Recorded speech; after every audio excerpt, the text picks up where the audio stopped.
آج تو فل ہاؤس لگ رہا ہے پورا ماشاء اللہ. دیکھیں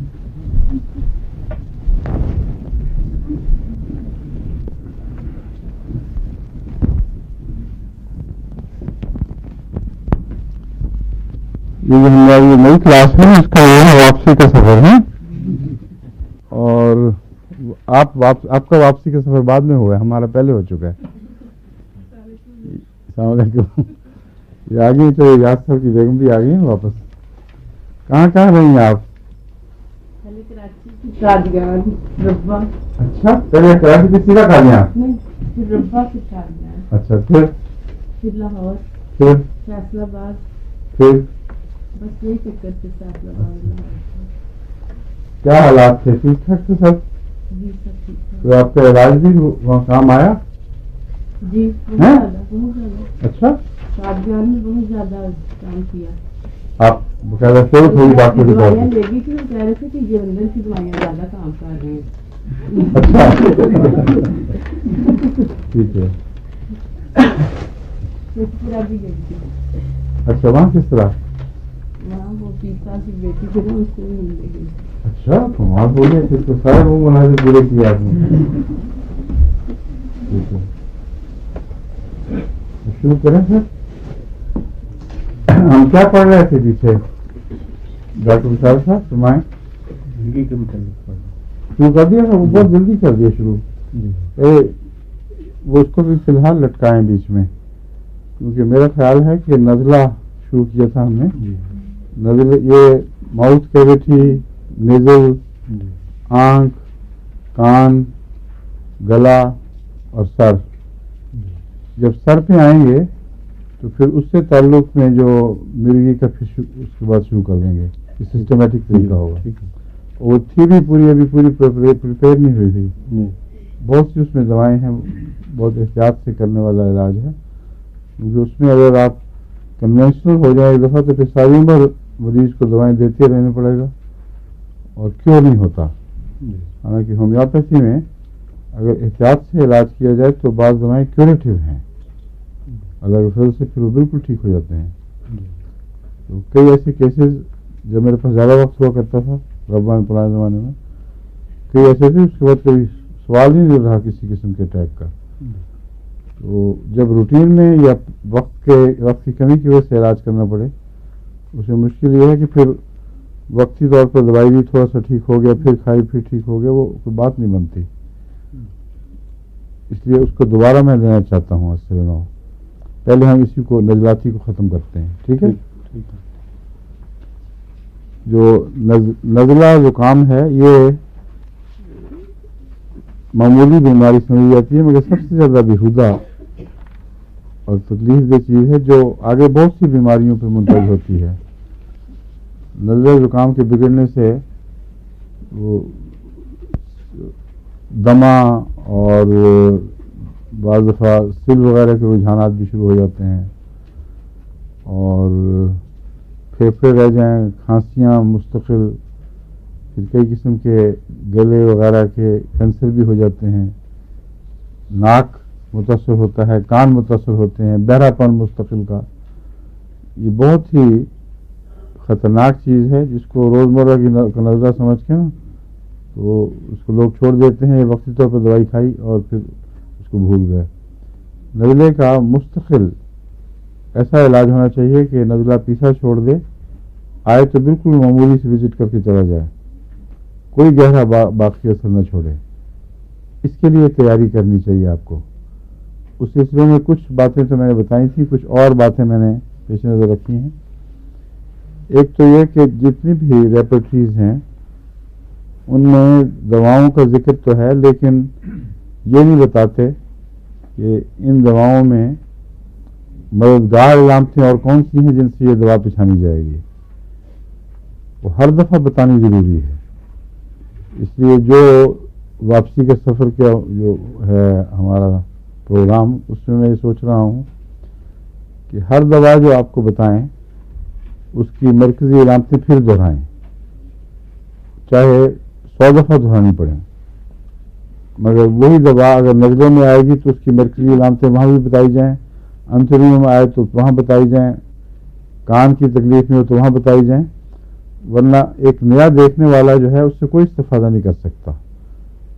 ایک شخص کو اچانک کسی بیماری سے واسطہ پڑا یا گھر میں کسی کی تکلیف ہوئی ہے تو یہ ممکن ہی نہیں کہ ہر ہومیوپیتھ اتنا ماہر ہو چکا ہو کہ وہ نام پڑھ کر فیصلے کر سکے یا ان چھوٹی چھوٹی علامتوں کے ذریعے فیصلہ صحیح کر سکے، کنفیوز ہو جائے گا۔ تو چاہے 4-5 صفحے کا چیپٹر ہو، مگر اگر نزلہ ہے تو ایک انسان آرام سے اس کو گھر بیٹھے پڑھ کر اپنے گھر کی بیماریوں کے متعلق بھی قادر ہو سکتا ہے کسی حد تک، اور آئے روزمرہ کے مریضوں کو شروع میں اس طرح دیکھ دیکھ کے جب کرے گا تو رفتہ رفتہ پھر وہ ذہن میں نقش ہو جاتی ہیں چیزیں، خاص طور پر جب شفا ہو جائے اس وقت یادداشت پختہ ہوتی ہے، ورنہ پڑھنے سے رجسٹر نہیں کرتا آدمی سمجھتا ہے کہ مجھے یاد ہو گیا، لیکن جب وقت پہ کوئی چیز سامنے آئے تو اس کو بھول جاتا ہے۔ ہاں جب کسی دفعہ آپ کو شفا نصیب ہو کسی خاص علامت سے تو پھر ساری عمر نہیں بھولتا، تو اس طرح پھر تجربے کے ساتھ رفتہ رفتہ یادداشت بہتر ہوگی، مگر شروع میں جس طرز کی ریپیٹری کہیں اس کو، یا وہی بہتر ہے واپسی کا سفر ہمارا، وہ میرے ذہن میں ہے، اس میں تفصیل ہر جگہ ہوگی۔ کتاب بے شک موٹی ہو جائے، 2-3 حصوں میں ہو جائے، مگر پھر یہ نہیں ہوگا کہ کتاب لمحہ دیکھا پھر کوئی اور کتاب اٹھائی، وہاں پڑھا، پھر موازنہ کیا، پھر واپس گئے، وہ بڑی مصیبت ہے۔ اس سے وقت بہت زیادہ ضائع، اعصاب رہ جاتے ہیں، اور ضروری نہیں کہ انسان صحیح فیصلہ کر بھی سکے۔ اس نقطہ نظر سے یہ تفصیل بعض دی ہے میں نے، وہ آپ سمجھیں کہ بیکار نہیں ہے، اس کو سمجھانے کی خاطر ہے۔ کلکیریہ کعب ہے، لیکن کلکیریہ کعب کا عنوان چھوڑیں، اب نزلے کی بات کرتے ہیں۔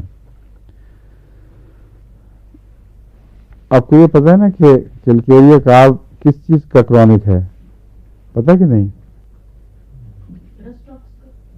ہاں، اور سلفر کا، سلفر اس کے بعد کلکیریہ کعب آتا ہے، اور لیکوڈیم کے بعد سلفر آتی ہے، بیلاڈونا، رسٹاکس اور بیلاڈونا، اور بعض صورتوں میں نیکٹرمیور، ان تینوں کا کرونک ہے۔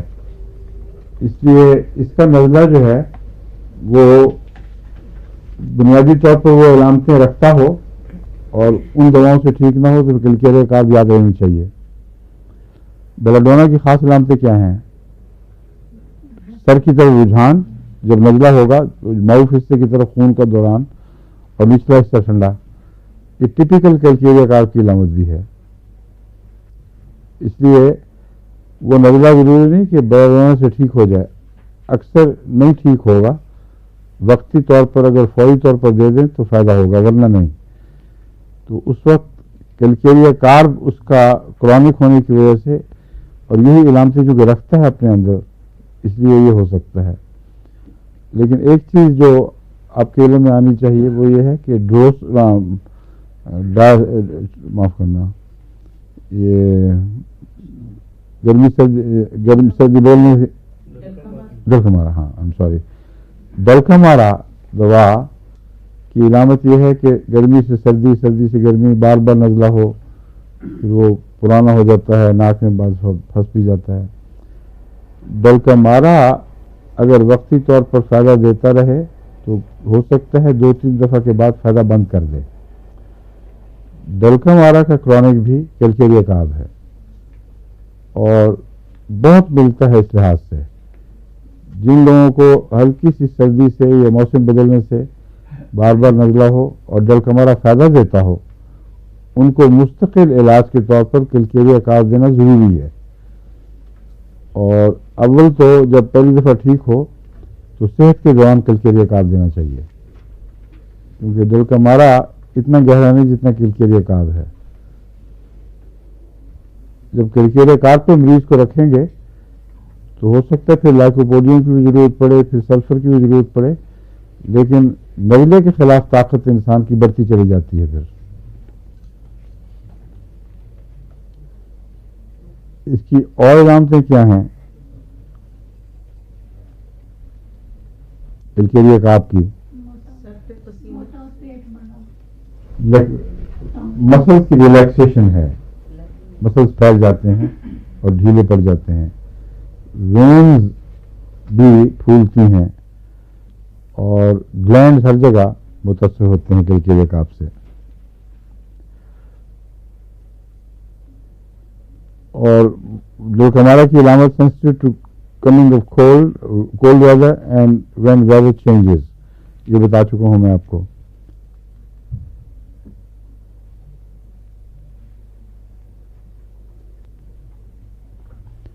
اس کے ڈسچارجز عموماً زرد رنگ کے ہوتے ہیں کلکیریا کاپ کے. ناک میں پلگنگ ہو جاتی ہے، بند ہو جاتے ہیں ناک، مگر بالعموم زردی مائل ڈسچارج ہوتا ہے. اس کی ایک اور خاص علامت یہ ہے، اور وہ عجیب ہے کہ جلکمارا میں بھی پائی جاتی ہے، کہ نزلے کے ساتھ اسہال لگ جاتے ہیں بسا اوقات. بعض دفعہ نزلے کو سپریس کریں تو ایک بیماری پیدا ہوتی ہے، وہ اور چیز ہے. ایک یہ ہے کہ نزلہ بھی ہو اور اسہال بھی لگ جائیں. اس میں ڈلکمارا ایک بہت اثر رکھتی ہے اور کلکیریا کاپ کیوریٹو ہے. اس میں یہ معلوم ہوتا ہے اس کے جو نزلے کا گند انتڑیوں پہ گرتا ہے اس کی وجہ سے اسہال لگتے ہیں، تو اس میں کلکیریا کاپ بہت مفید ہے.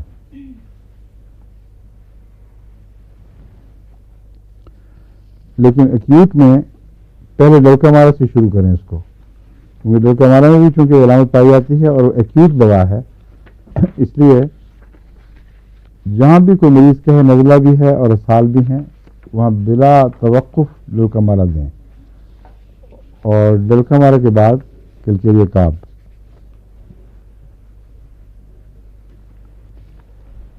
کلکیریا میں جو مختلف سالٹس میں نزلاتی علامتیں پائی جاتی ہیں وہ ایک جگہ میں اکٹھی کی ہیں. ایک ہے کلکیریا آرس. کلکیریا آرس کی پہچان کیا ہے کلکیریا کاپ کے مقابل پر؟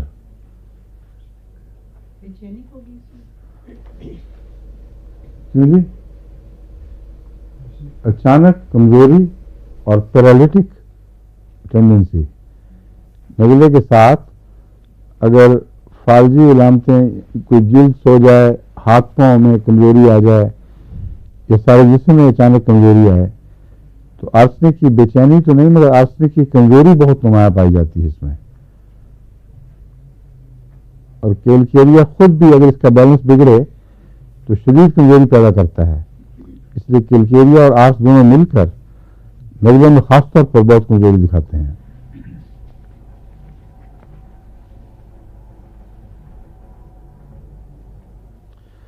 اور کلکیریا آرس، ایپیلیپسی کی بات ہوئی تھی، ایپیلیپسس کے بھی جو بہت ہی ضدی کیسز ہوں اگر ان میں یہ علامت پائی جائے کہ شدید کمزوری ہوتی ہے، بعض لوگوں کو اٹیک کے بعد بھی اور پہلے بھی کمزوری ہوتی ہے، بعد میں اور بھی زیادہ کمزوری ہو جاتی ہے اور بالکل ہاتھ پاؤں سے جان نکل جاتی ہے. بعض ضدی کیسز کلکیریا آرس سے بالکل کیور ہو گئے ہیں خدا کے فضل سے. اس لیے ضمناً میں آپ کو بتا رہا ہوں کہ ساتھ ساتھ چھوٹی چھوٹی باتیں اور بھی آتی جائیں تو یہ یاد ہو جائیں گی، لیکن جب مرگی کی بات دوبارہ کریں گے اس میں پھر کلکیریا آرس کو لے کے آئیں گے. اور اس کے نزلے کی پہچان کیا ہے؟ عام نزلہ جو پانی والا تیز بہے، چھینکیں آئیں، جو نیٹریم والا نزلہ ہے وہی اس میں نظر آتا ہے.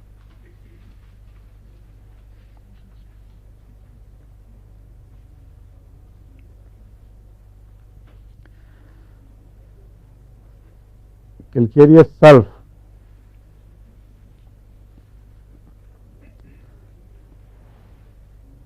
اس میں نزلہ زکام تو جو ہے وہ اس سے اتنا نہیں پہچانا جائے گا جتنا کلکیریا سلف کی عمومی علامتیں بعض ہیں جو اگر پائی جائیں کسی مریض میں تو اس کے نزلے پر بھی یہ اچھا اثر رکھتا ہے. اس کی خاص علامتیں جو ہیں، ایک تو کلکیریا سلف کے مریض کو پھوڑے پھنسیاں بہت نکلتے ہیں، جسم پہ کہیں نہ کہیں وہ جو موٹے ٹکی پھوڑے کہتے ہیں جن کو، اس کا رجحان بہت ہے کلکیریا سیلف میں. دوسرے چلنے پر اور خصوصاً چلنے سے جو گرمی پیدا ہوتی ہے اس میں ایگریویشن.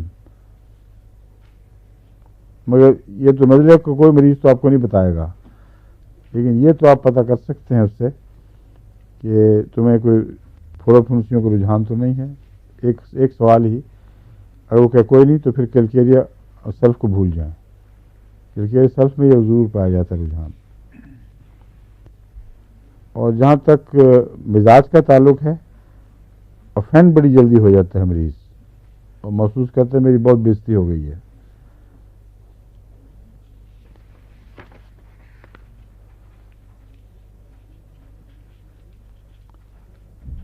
جن مریضوں میں پھوڑے پھنسیوں کا رجحان زیادہ ہو اور ضدی نزلہ ہو، یہ کرونک کی ہے اصل میں چیز.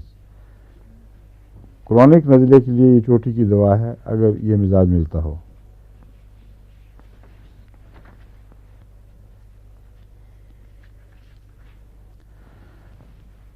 نزلہ جو کانوں کی طرف جاتا ہے اس میں کون سی دوائیں آپ کو بتائی ہوئی ہیں؟ ایلیم سیپا اور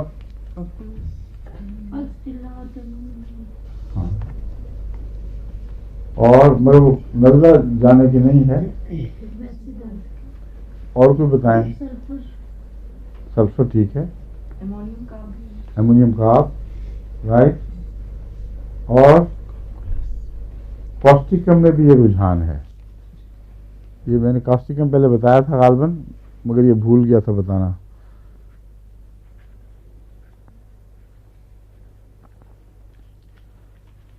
کاسٹیکم کے ساتھ جب اس کا نزلہ یوسٹیشن ٹیوب میں جائے تو شور کی آوازیں اور پٹاخوں کی سی آوازیں، رورنگ ساؤنڈز، یہ زیادہ آتی ہیں اس میں.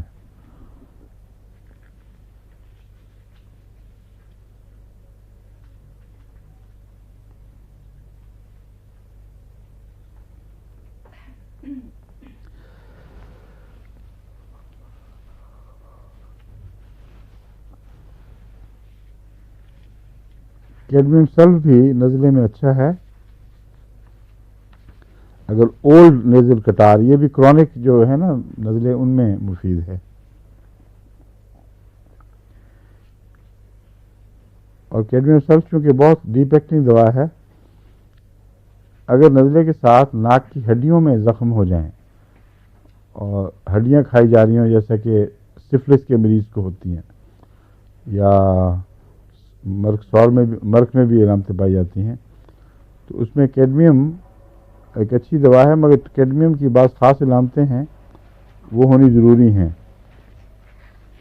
کیڈمیم کی جو خاص علامتیں ہیں ان میں ایک تو میدا ضرور انوالو ہوتا ہے، میدے کا بریک ڈاؤن، اریٹیبل اسٹمک ہوتا ہے، وامٹنگ کا رجحان،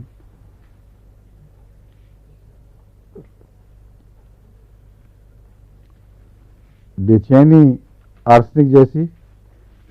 مگر نمایاں فرق یہ ہے کہ آرسنک میں انسان ہلتا جلتا ہے، ایک جگہ خاموش بیٹھ نہیں سکتا، یا لیٹتے وقت بھی جسم میں طاقت نہ بھی ہو تو سر ہلائے گا، کوئی نہ کوئی حرکت اس کی ہے جو اس کو چین دیتی ہے. لیکن اس میں مریض ذرا برداشت نہیں کرتا ہلنا جلنا، بے چینی ہے مگر حرکت کی طاقت نہیں، اور حرکت سے نفرت ہے، اور حرکت سے عملاً بیماریاں بڑھتی ہیں. اس لیے برائونیا سے مشابہت ہے اس معاملے میں.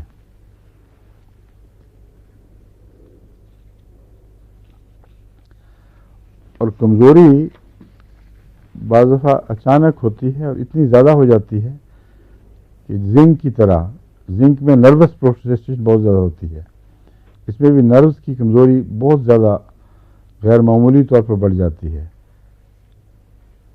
ذرا سے ہاتھ ہلایا جائے تو اس سے انسان سمجھتا ہے کہ مجھ میں جان نہیں رہی، یا وہاں تکلیف شروع ہو جائے گی، جہاں بھی حرکت ہوگی وہاں تکلیف ہوگی.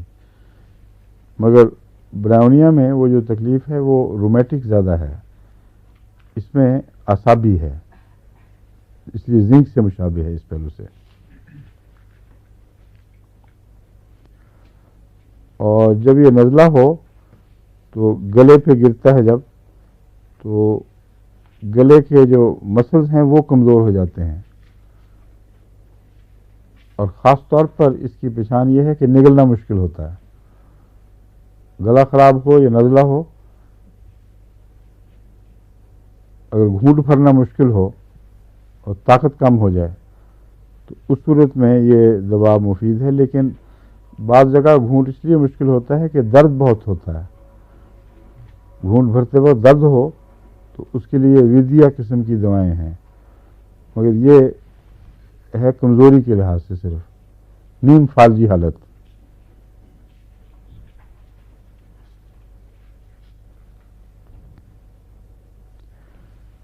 جنہیں آرٹس کی کوئی پہچان آپ کو ہے؟ اگر نزلہ ہو اور چینی آرٹس کا کیس ہو تو کس طرح پہچانیں گے اس کو؟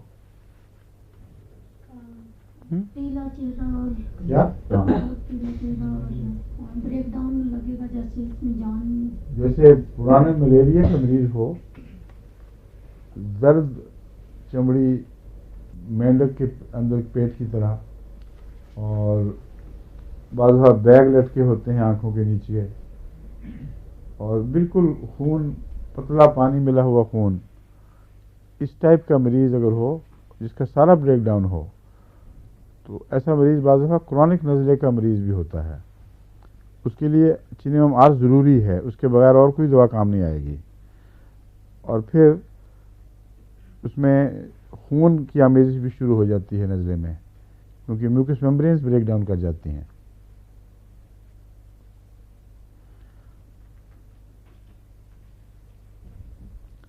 اور ناک کے کنارے اکثر ایسے مریضوں کے چھلے رہتے ہیں.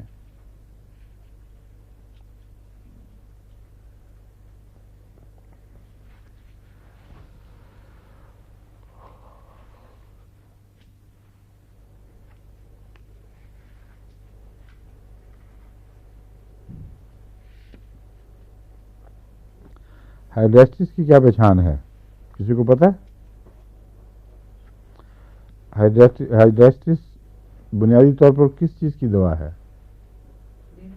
لیور، جگر کی چوٹی کی دواؤں میں سے ہائیڈریسٹس ہے. اس میں منہ کا مزہ بدل جاتا ہے، عموماً کڑوا ہو جاتا ہے.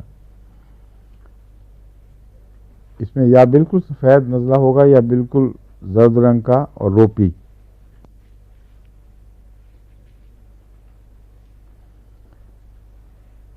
گرم کمرے میں تو یہ نسبتاً خشک رہتا ہے، مگر باہر نکلتے ہی ہوا میں بہت تیزی سے بہنے لگتا ہے.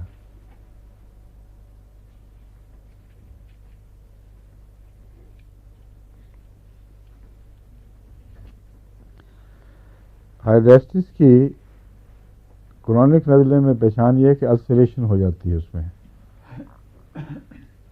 نزلہ کرونک ہو اور چھوٹے چھوٹے ناسور یا زخم بن جائیں مستقل، اور پھر لیور سے صاف پہچانا جائے گا. جگر کی علامتیں ہائیڈریسٹس میں ضروری ہیں، اگر وہ ساتھ ہوں تو پھر آپ اس کو دیں بطور دوا کے.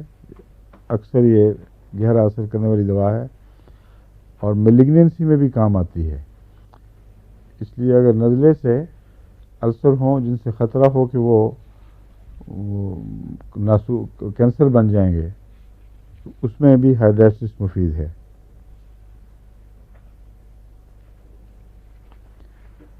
آئرین کا نزلہ کس طرح پہچانیں گے؟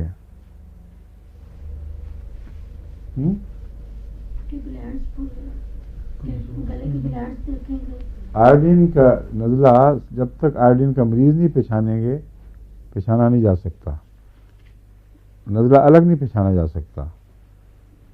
اس میں تھک ڈسچارجز بھی ہیں، ناک بھی بند ہو جاتا ہے، رننگ بھی ہے. لیکن اصل اس کی پہچان یہ ہے کہ مریض میں آیوڈین کی علامتیں ہوں تو اس کا نزلہ بھی ہو تو آیوڈین ہی سے ٹھیک ہوگا. وہ کیا بنیادی علامتیں ہیں؟ آیوڈین کی بنیادی علامتوں میں ایک بات یہ ہے، اول یہ مریض جس کو آیوڈین کام آئے گی بھوکا بہت ہوتا ہے. بہت کھاتا ہے. دوسرے ایک جگہ بیٹھ نہیں سکتا, سخت بے چین اور ہر وقت حرکت کرتا ہے. تیز ترار بچہ جو دوڑی پھرے, ایک کونے سے دوسرے کونے میں نکل جائے, اور پتلا دبلا ہو, جتنا مرضی کھائے موٹا نہ ہو. مگر ایک چیز اس میں موٹی ہو رہی ہوتی ہے, گلینڈز. تو شروع میں تو کوئی حرج نہیں, لوگ سمجھتے ہوں گے کہ چلو بہترین بچہ ہے, کھائی جائے اور موٹا نہ ہو.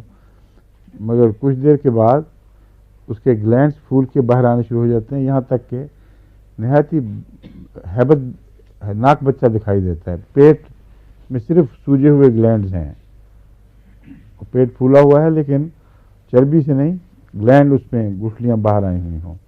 باقی بھی گلینڈ پیچھے ادھر ادھر گردن میں ہر جگہ گلینڈ سوج کے سخت ہو جاتے ہیں. تو یہ آخری حد ہے اس کی بیماری کی. تو اگر شروع میں پہچانا جائے, بھوکا بچہ گرمی برداشت نہ ہو اور کسی ایک جگہ بیٹھ نہ سکے,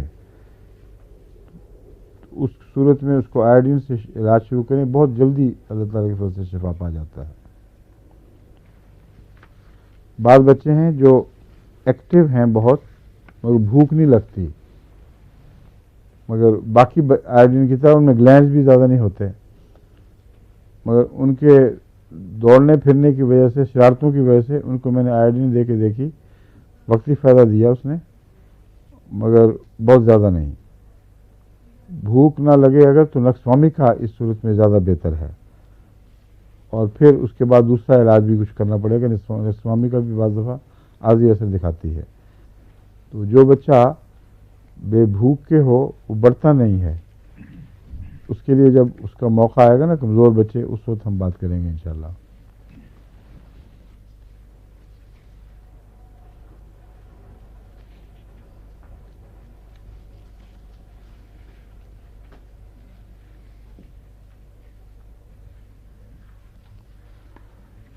آئرین کی اور جو مینٹل علامتیں کیا بتائی ہوئی ہیں آپ کو یاد ہے؟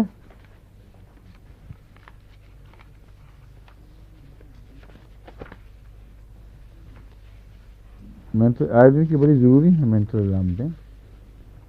آئرین میں جو مریض حرکت کرتا ہے وہ آرسنک کی طرح بے چینی کی وجہ سے نہیں کرتا.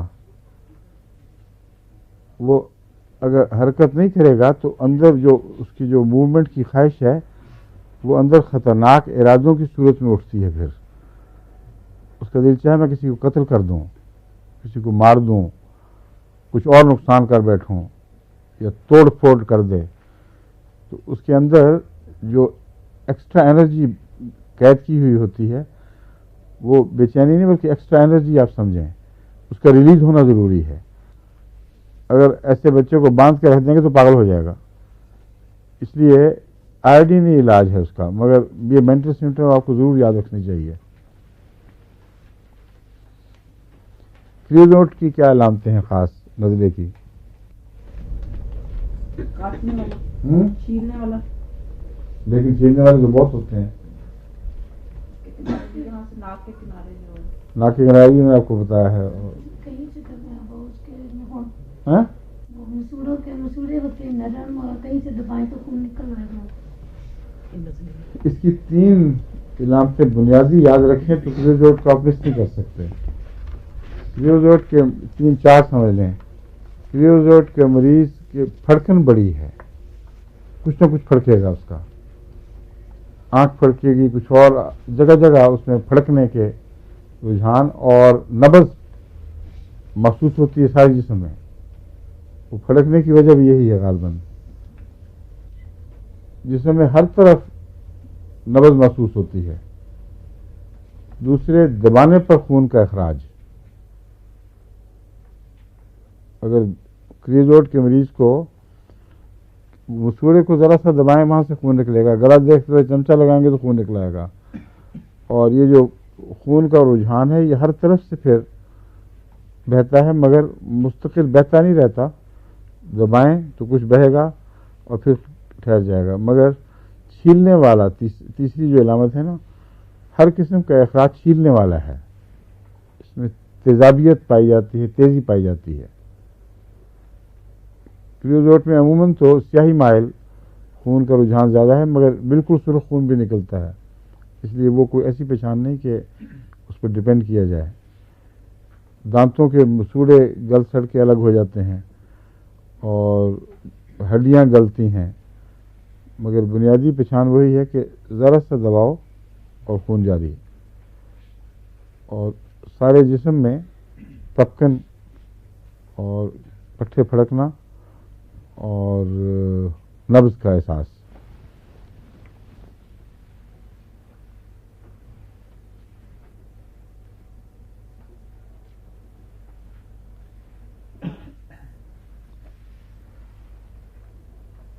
اور اسی وجہ سے نزلے میں اس کے نوز بلیڈ ضرور ہوتا ہے۔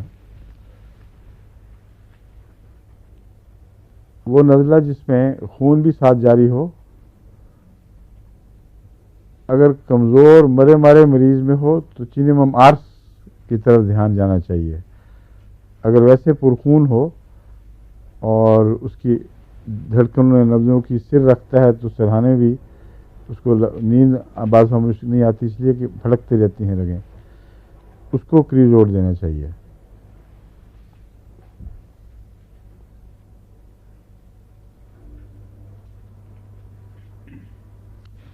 کالی سلف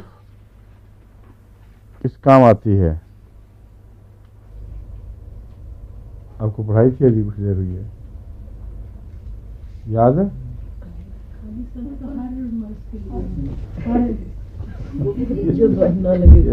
یاد رکھنے کا کالی سلف کی علامتیں کیا ہیں؟ یہ پسٹیلا سے ملتی ہے اصل میں۔ کالی سلف جو ہے یہ پسٹیلا سے ملتی جلتی دوا ہے، یعنی گرمی سے اس میں تکلیف بڑھتی ہے، اور معدے کی علامت دوسری بہت سی علامتیں اس کی پسٹیلا سے ملتی ہیں، لیکن اس کے اندر خاص بات جو ہے وہ یہ ہے کہ تھک ڈسچارج یلو کالی سلف کا خاص نشان ہے، اور مرگی کی چوٹی کی دواؤں میں شمار ہوتی ہے۔ پوٹیشیم سلفیٹ، پوٹیشیم مرگی میں کام آنے والی دواؤں میں پوٹیشیم سب سے زیادہ نمایاں ہے۔ ہر وہ سالٹ جس میں آپ کے دیکھیں گے اس کا کچھ نہ کچھ تعلق مرگی سے ہوتا ہے، اور پوٹیشیم کے ساتھ اعصابی کمزوری یا جسمانی کمزوری یہ بھی داخل ہو جاتی ہے۔ پوٹیشیم میں ایک اور بات پائی جاتی ہے کہ وہ سرکمسکرائبڈ چھوٹی چھوٹی جگہوں پر اس کی بیماری زیادہ زور دکھاتی ہے۔ کالی کارب میں انگوٹھا رکھ سکتے ہیں آپ کہ یہاں درد ہے، تو یہ وہ ایسی علامتیں ہیں جو ہر کالی میں تقریباً پائی جاتی ہیں۔ تو کالی سلف میں بھی یہ بات پائی جاتی ہے۔ کالی بیکرم میں نے آپ کو بتایا تھا، نزلہ ہوتا ہے تو ناک میں کسی ایک جگہ اسپاٹ، خاص طور پہ بائیں طرف اوپر ناک کے قریب ایک دکھن کا اسپاٹ ہوگا۔ تو کالی سلف ہو یا کالی کارب ہو یا کالی بیکرم ہو، ان سب میں یہ علامتیں مشترک ہیں۔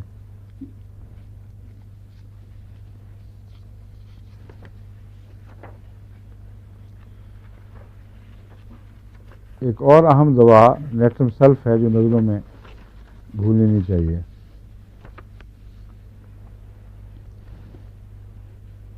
اس کی پہچان کیا ہے نیٹرم سلف کی؟ ٹھیک ہے، اور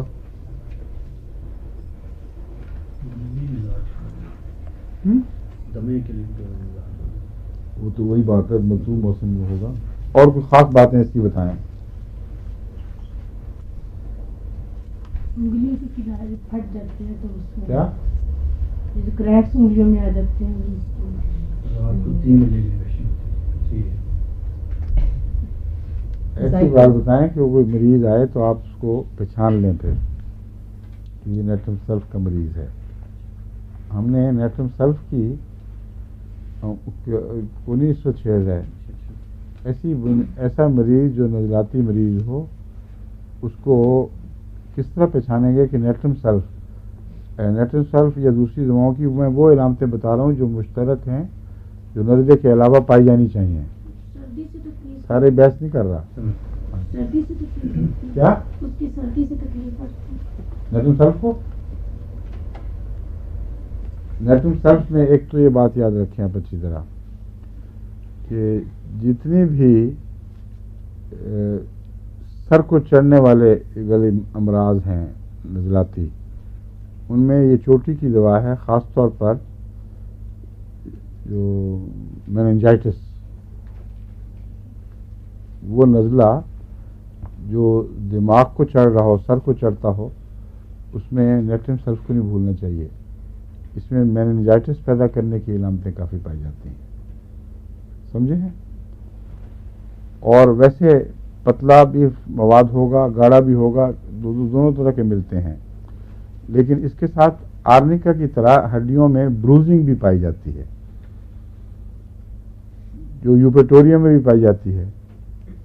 یوپیٹوریم نزلے میں اس وقت یاد آتا ہے جب جسم میں دردیں بہت ہوں اور خیال ہو کہ انفلوئنزا ہونے والا ہے. نیٹرم سلف بھی اسی طرح کی بروزنگ کی علامتیں رکھتا ہے اپنے اندر. اور پرسٹیلا سے ملتا ہے نیٹرم سلف گرمی سردی کے لحاظ سے.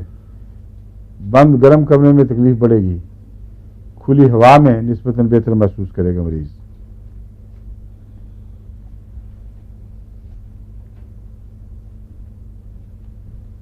ایسے تمام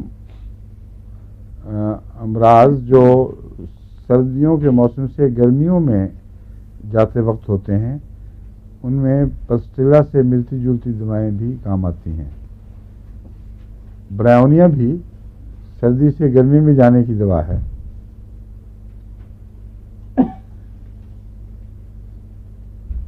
ٹھیک ہے نا. نیٹرم سلف بھی اس زمانے میں بہت کام آتی ہے.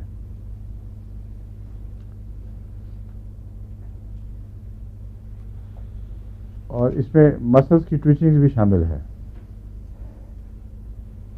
اس لیے جب وہ کوئی موسم آئے بہار کا یا گرمیوں میں داخل ہو رہے ہیں، اس وقت نزلوں کے لیے جو آپ کو دوائیں ذہن میں ہونی چاہیے، ان میں ایک نیٹرم سلف بھی ہے. اور خاص طور پر اگر یہ میننجائٹس کی وبا پھیلی ہو تو اس وقت اس کے نزلے کو شروع میں اگر نیٹرم سلف سے ٹھیک کرنے کی کوشش کریں گے تو میننجائٹس ہوگا ہی نہیں. پھر اس کی یہ اہم چوٹی کی دواؤں میں شامل ہے. اسی طرح ہیڈ انجریز میں آرنیکا کے ساتھ ملا کے ہم دیتے ہیں اس کو، مگر یہ تو ظاہر بات ہے. اصل بات جو میں نے آپ کو بتائی ہے، گرمی سے تکلیف بڑھنا اور کھلی ہوا سے نسبتاً آرام محسوس کرنا، بروزنگ جسم میں ہوگی، اور پریشر اور ٹچ سے تکلیف بڑھے گی. پھر چھینکیں ہوں، نزلہ ہو، جو کچھ بھی ہو، اس میں مفید ہے. لیکن زائد علامت کے طور پر ٹویچنگز بھی اس کی یاد رکھیں.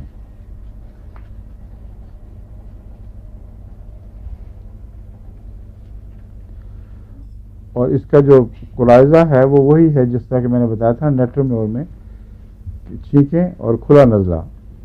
اس لحاظ سے کوئی خاص پہچان نہیں ہے اس کی. مگر جب ایپیڈیمک انفلوئنزا ہو اس وقت اس کو نہیں بھولنا چاہیے. جب نزلے کا یا انفلوئنزا کا ایک عام کی وبا پھیلی ہوئی ہو، ایسے موقعوں پر نیٹرم یا میننجائٹس کی وبا پھیلی ہو تو نیٹرم سلف بہت اہم دوا ہے اور گہرا اثر رکھنے والی ہے.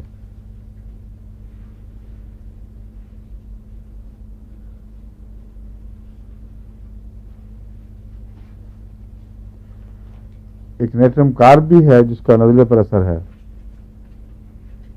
اس کی کوئی خاص علامت ہے؟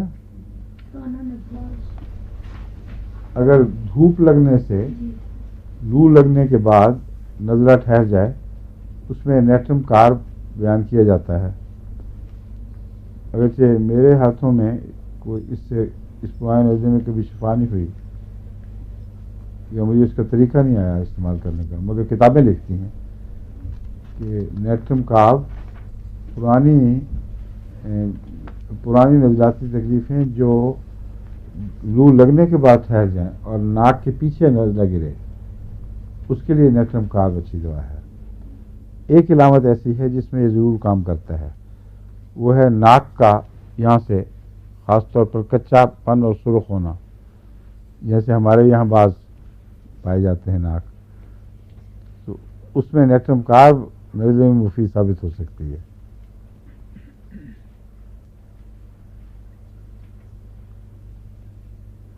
ناک کی چوٹی کچی اور سرخ ہو جاتی ہے اس میں، اب یہ کیوں ہے یہ کچھ کوئی نہیں جانتا، مگر پرانی لو سے یہ اثر بعض دفعہ باقی رہ جاتا ہے۔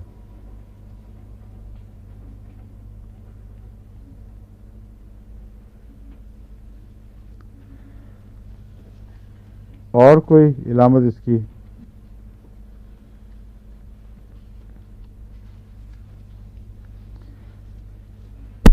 نیٹرم کارب کی ایک علامت یہ ہے، اگر اس کا مثلا نزلہ اگر کرونک ہو اور سپریس کیا جائے، نیٹرم کارب سے ٹھیک نہ ہو مثلا، بلکہ ہو اسی کا نزلہ مگر کسی اور دوا سے اس کو سپریس کر دیں، تو ایرپشنز اس کی کہاں نکلتی ہیں؟ جسم کے اوپر، جس طرح آپ کو بتایا تھا نا، ازینہ ہو جاتا ہے ناک کے اندر، اور اگر اس کو دبائیں گے تو اوپر چلا جائے، میزریم میں مثلا سر کی کھوپڑی پہ چلا جاتا ہے، اس طرح میڈورینم میں بھی نا، اس میں گریفائٹس میں بھی یہ علامت پائی جاتی ہے۔ اگر نزلاتی جھلیاں ٹھیک کریں تو سر پر حملہ یا کان کے پیچھے چپچپاہٹ والا ایگزیما ہو جائے، اس میں بھی یہ بات پائی جاتی ہے، لیکن اس کا ایگزیما یا جو بھی ایرپشن ہے وہ نکلز پر یا انگلیوں کے کناروں پر، ٹوز پر، یہاں ظاہر ہوتا ہے۔ اور نیٹرم سرف میں بھی ہاتھوں کی انگلیوں میں ایگزیما بہت نمایاں پایا جاتا ہے، انگلیوں کے درمیان کی جگہوں میں ایگزیما ہو تو اس میں نیٹرم سرف میں نے کافی مفید دیکھی ہے، مگر اس میں چھوٹی طاقت میں 6x میں زیادہ مفید ہے۔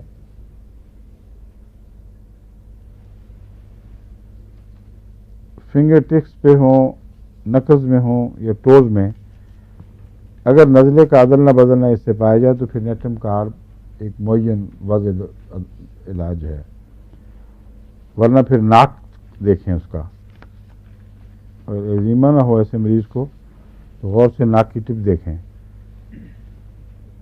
اس پہ ضرور کچھ نہ کچھ کچا پن، سرخی سی دکھائی دیتی ہے، اور بعض کھجلی بھی ہوتی رہتی ہے ناک کے اوپر۔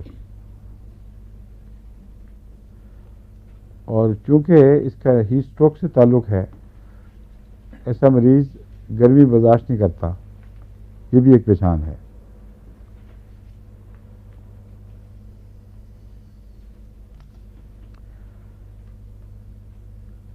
اور چونکہ یہ کرونک ہوتا ہے ایگزیما، جہاں بھی کرونک نزلہ ٹھہر جائے اس کا ایگزیمے سے کوئی تعلق ہو، تو اس صورت میں ناک میں بدبو ضرور پائی جاتی ہے۔ اس میں بھی خالی محض نزلہ جو پیچھے گرے گا اس میں یہ مفید نہیں ہوگا، نزلے کی بدبو ہو اگر ناک میں اور ایگزیمے سے تعلق ہو تو پھر ضروری نہیں ہے کہ پھر آپ ناک کی سرخی تلاش کریں، پھر بے شک اس کو دوا کو دیں، یہ عموماً اس میں فائدہ دے گی۔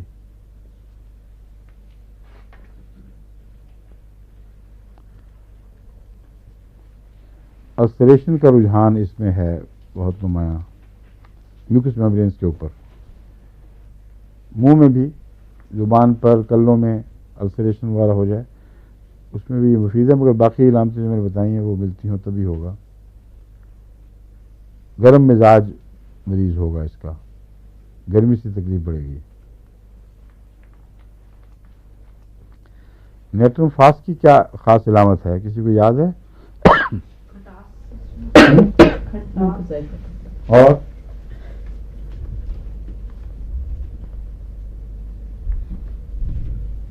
اور کچھ پتا؟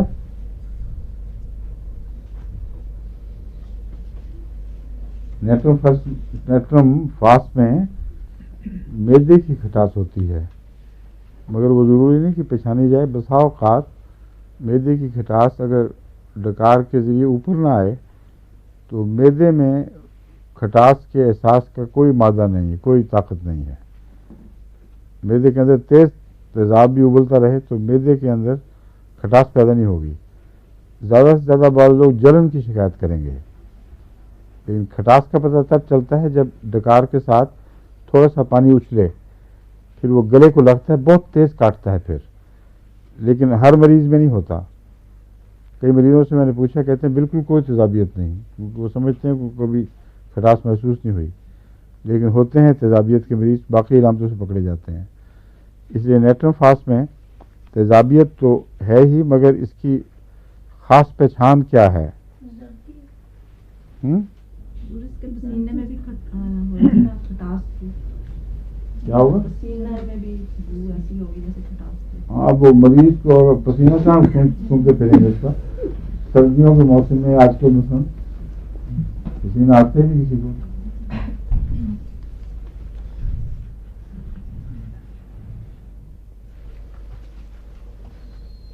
اس میں پسینے کی بحث نہیں ہے، اس کی جسم سے کھٹی بو آتی ہے. سمجھے؟ آپ لوگوں کو یاد آ رہی تھی بات میں، کوئی پوری آئی نہیں. اس کے جسم سے، بچہ بھی ہو اگر نیٹرم فاس کا، اس کے جسم سے کھٹی بو آتی ہے. اور یہ جو بلڈ شوگر ہے، اس میں چوٹی کی دوا ہے.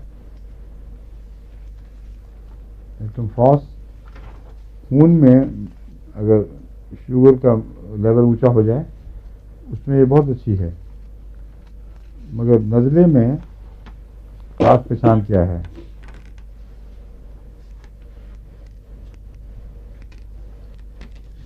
نزلہ ہو یا وہ ہو دمہ ہو، نزلاتی بیماریوں میں یہ مریض تھنڈر اسٹارم سے بہت اگراویٹ ہوتا ہے. یہ اس کا ڈسٹنکٹیو فیچر ہے. جس مریض کو تھنڈر اسٹارم سے خواہ دمہ ہو خواہ نزلہ ہو، اس کو آپ بلا تردد نیٹرم فاس دیں. نیٹرم فاس اس میں چوٹی کی دوا ہے، اور نزلہ بہنے والا ہوتا ہے ہمیشہ.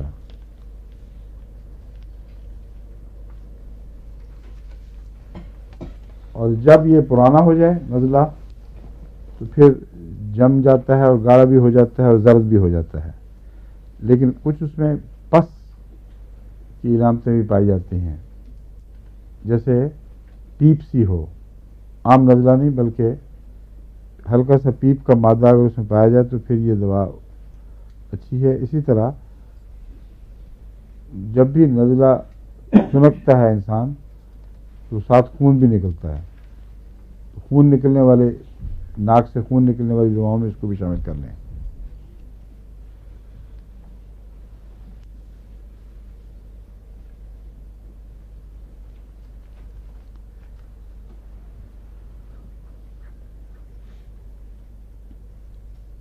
وہ مریض جن کے نزلے کرونک ہوں اور عام دوائیں جو ہم اب پڑھ رہے ہیں خواہ وہ گہری ہوں وہ اس میں فائدہ نہ دیں، ان میں بعض نوسوٹس ضروری ہو جاتے ہیں. ان کو کبھی کبھی استعمال کر کے دیکھنا چاہیے. مثلا کرونک نزلے ہوں اور نوز بلیڈ کا بھی رجحان ہو، یا جلد کے اوپر ایگزیمے ہوں، رنگ ورمز ہوں، ایسی صورت میں جو نوزوٹس کام آتے ہیں ان میں ایک میڈورائنم ہے. میڈورائنم اونچی طاقت میں دینا چاہیے. کئی دفعہ دیکھا ہے اچھی بھلی تشخیص ہوئی دوا جس کو کام کرنا چاہیے وہ کام نہیں کرتی. میڈورائنم اونچی طاقت میں دے دیں تو وہی دوا کام شروع کر دیتی ہے. اسی طرح سورائنم بھی اس میں بہت مفید ہے. دونوں کا جلد سے بھی تعلق ہے اور نزلاتی جھلیوں سے بھی تعلق ہے.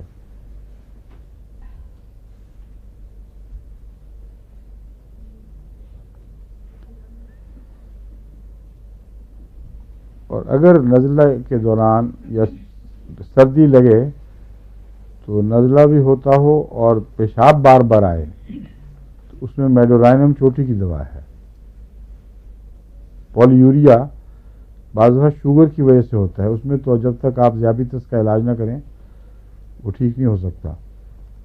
لیکن اگر سردی کے نتیجے میں نزلہ بھی ہو اور ساتھ ہی پیشاب زیادہ ہو جائے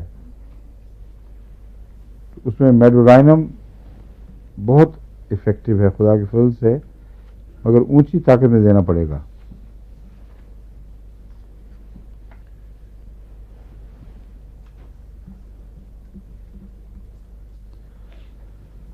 پرانا نزلہ اگر ہو بیٹھا ہوا ہو اور ناک سے سانس لینا دوبر ہو جائے اس وقت میڈورائنم چھوٹی طاقت میں کام نہیں آئے گا.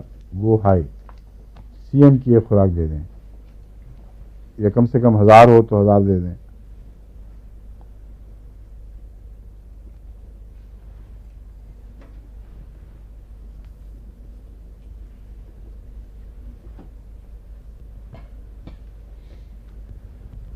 سینگوینیریا بھی اچھی دوا ہے. سینگوینیریا کی خاص پہچان ہے جو باقی دواؤں سے اس کو الگ کرتی ہے کہ سینگوینیریا کا موسم عین خشک گرمی کیا پھولوں کے ساتھ سیبریلا ہے نا وہ برسات کے دنوں میں. سینگوینیریا کا خشک موسم جون ہے مثلاً. جون میں روز سے جو الرجی ہوتی ہے جی روز کا یاد آ رہا تھا. جون میں روز کے ضروری نہیں، اس کا نام ہی روز الرجی رکھا ہوا ہے. جون میں روز کا ہونا ضروری نہیں ہے، پتہ نہیں کسی وجہ سے اس کا نام پڑ گیا. شاید جون کے مہینے میں گلاب زیادہ کھلتے ہوں. تو روز ہو یا نہ ہو، جو نزلہ جون میں زور مارے اس میں آپ سینگوینیریا کو دیکھیں.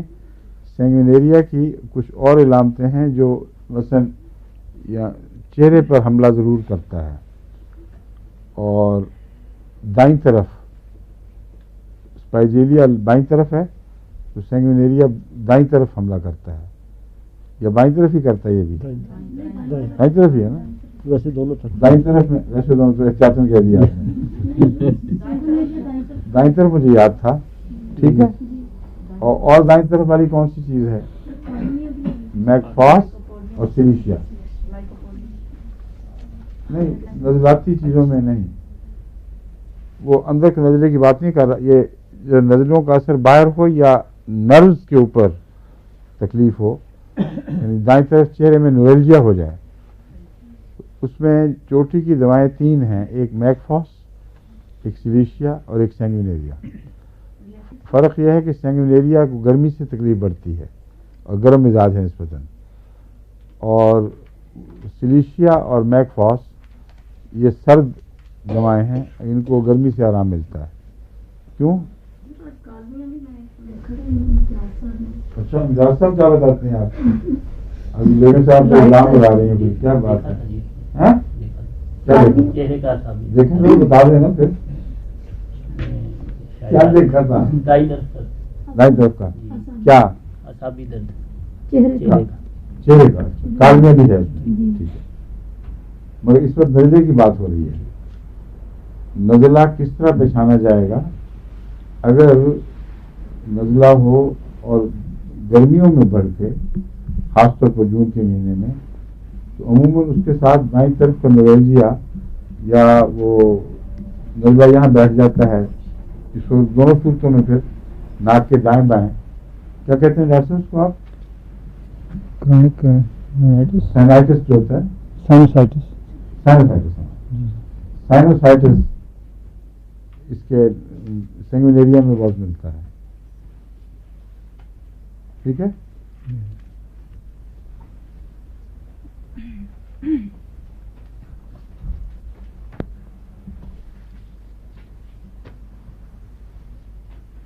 عموماً بلڈ کرنا ہو اس کے خلاف، جسم کو طاقت بخش دینی ہو، تو کیا کیا دعائیں آپ کو بتائی تھی میں نے؟ یاد ہے؟ ایک نئی چیز ڈفتھیرینم بھی بتائی تھی. انفلوئنزینم، بیسیلینم اور ڈفتیرینم. ہاں یہ ٹھیک ہے.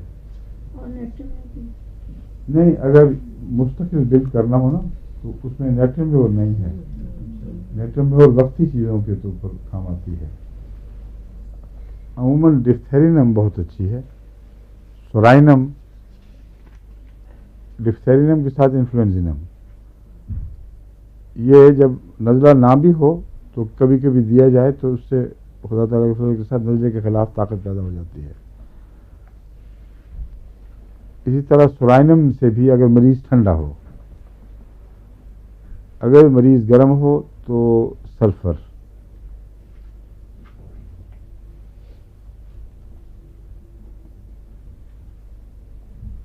ڈفتھیرینم ڈفتھیریا ہوا ہو بھی تب بھی خدا کے فضل سے اچھا اثر دکھاتا ہے. ابھی ایک کیس آیا تھا میرے پاس، غالباً پاکستان کا تھا لیکن امریکہ سے معرفت اطلاع ملی تھی کہ کسی کو وہاں آج کل پھیلا ہوا ڈفتھیریا، ضرور دینا چاہیے سب کو ڈفتھیرینم. اس حد تک مریضہ کی حالت بگڑ گئی تھی کہ ڈاکٹروں نے اس کو چھوڑ دیا تھا کہ کچھ نہیں ہو سکتا. ساری نالی بند ہو گئی کمپلیٹلی اور نقاہت حد سے زیادہ. تو ان کو میں نے ڈفتھیرینم شروع کروائی اور اللہ کے فضل سے پھر فون آیا چند 2-3 دن پہلے کہ وہ ٹھیک ٹھاک ہو گئی، واپس سانس آنے شروع ہو گئے اور اللہ کے فضل سے اب ریکوری ہو رہی ہے. تو ڈفتھیرینم بہت ہی اہم دوا ہے ڈفتھیریا میں. اور بعض پرانی امراض یا پرانے امراض جو پہلے چھوڑ چکے تھے اب واپس آ رہے ہیں. ان میں ایک سل بھی ہے، وہ ایک نیا چیلنج بن گئی ہے. یہ سمجھتے تھے کہ سل کو دفنا دیا ہے، اور سل کا ایک بہت گہرا تعلق جنسی امراض سے بھی ہے. تو وہ امراض جو پہلے زمانوں میں ختم ہو گئی تھیں وہ چونکہ آتے واپس آئی ہیں دوبارہ، ان کے ساتھ وہ ملتی جلتی امراض دوبارہ وہ اٹھ کھڑی ہوئی ہیں. ضروری نہیں ہے کہ سل کا تعلق جنسی امراض سے ہو، مگر جہاں جنسی امراض زیادہ ہوں وہاں سل بھی شروع ہو جائے گی، کیونکہ جنسی امراض کا چھاتی پر حملہ ضرور ہوتا ہے. سفلس کا بھی ہوگا، میڈوزائنم جو سوزاکی بیماریاں ہیں ان کا بھی ہوتا ہے، اور جن کے پھیپھڑے کمزور ہو جائیں گے ان کو پھر ایسی بیماریاں روزمرہ لاحق ہوتی رہتی ہیں. کچھ ملیریا سے بھی اس کا تعلق ہے سل کا. اکثر سندھ کے علاقوں میں جو سل پھیلی ہے وہ ملیریا کی وجہ سے پھیلی ہے، کیونکہ ملیریا کی وجہ سے رات کو اکثر مریض اپنے وہ چادریں اتار کے پھینک دیتے ہیں. اور سندھ کی کلائمیٹ ایسی ہے جو دن کو گرم اور رات کو بعض دفعہ بہت ٹھنڈی ہو جاتی ہے. سعودی عرب میں بھی اکثر ڈیزرٹ کی جو کلائمیٹ ایسی ہوتی ہے، تو جن کو ملیریا ہو ان کو پھر سردی لگ جاتی ہے، لنگس کی تکلیف شروع ہو جاتی ہے. مگر آج کل یہ وبا دنیا میں پھیل رہی ہے، سل وبا کے طور پر. اس کے لیے نمبر 1 یاد رکھیں، رائزنگ پوٹینسی میں بیسیلینم ضرور دیں. اور اگر آپ صحت مند آدمی کو رائزنگ پوٹینسی میں دے دیں تو خدا کے فضل سے ساری زندگی کے لیے سل سے نجات مل جاتی ہے، اور سل کے مریض کو وہ ہینڈل بھی کریں گے تو کچھ نہیں ہوگا. طریقہ یہ ہے کہ 200 طاقت میں تھوڑے وقفے سے، ہفتہ 10 دن کے وقفے سے 2 خوراکیں کھا لیں، پھر وقفہ بڑھا کر 1000 کی 2 خوراکیں، پھر کچھ اور وقفہ بڑھا کر 10,000 کی، پھر 50,000 اگر مہیا ہو، پھر 1,00,000. میں عموماً 2 سال کے کورس میں یہ دیا کرتا تھا. اور جن خاندانوں میں سل کی ہسٹری ہو ان کے بچوں کو، عورتوں کو دے دی جائے، یا عورت کی طرف سے آئے تو خاوند کو بھی دے دی جائے، تو اللہ تعالیٰ کے فضل سے وہ پھر نجات پا جاتے ہیں، پھر ان کو کبھی تکلیف نہیں ہوتی. تو جہاں تک روزمرہ کی نزلاتی تکلیفوں کا تعلق ہے اس میں بیسیلینم کو ہمیشہ آپ پیش نظر رکھا کریں، اور ساتھ اگر ڈفتھیرینم بھی ملا دیں اور انفلوئنزینم، تو یہ تینوں دوائیں مل کر نزلاتی زمانوں میں جبکہ نزلوں کی بیماریاں عام ہوں عموماً مفید ہوں گی. اور اگر اس وقت نزلیں چیک ہو جائیں تو سل ہوگی نہیں. پھر سل یا پھیپھڑے کی دوسرے امراض یہ نزلاتی بیماریوں کے بگڑنے سے ہوتی ہیں. دمے کا بھی اس کے ساتھ بڑا گہرا تعلق ہے.